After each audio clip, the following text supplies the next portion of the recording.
retrospective analysis, we included patients, a total of 38 patients who received Pembrolizumab in second and further line.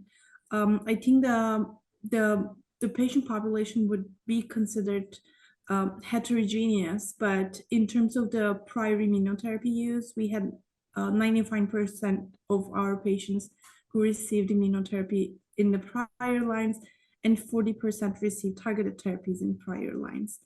Also, looking at the prior number of the prior lines that the patients received, we see that half of the population received only one line, so they were getting Pembrolizumab in the second line, but approximately 1/3 received Pembrolizumab fourth line and beyond. So proportion of the patients were heterogeneous.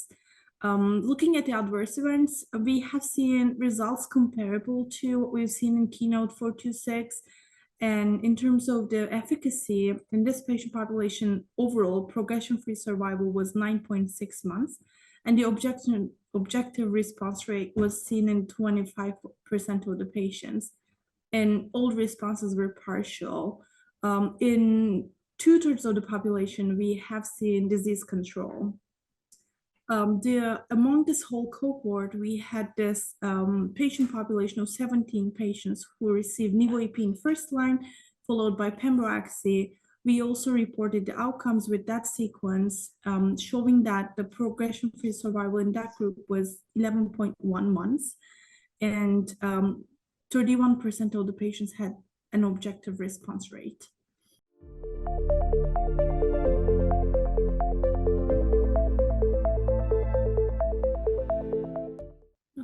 That's a very good but challenging question to answer. The efficacy of immunotherapy and targeted therapy combinations following first-line combinations is still being investigated. The retrospective experience could definitely encourage the further line studies looking into this specific combination following first-line immunotherapy combinations. There are important studies ongoing or just completed and will be presented. For example, CONTACT-03 looking at cabozantinib and atezolizumab combination in comparison to cabozantinib in patients who received immunotherapy in prior lines will be presented at ASCO this year, so it's very exciting. Another study is TiNivo-2. This study is comparing combination nivolumab and tivozanib with single-agent tivozanib in patients who received immunotherapies in prior lines. So we'll need to see the prospective studies utilizing the combination of immunotherapies and targeted therapies.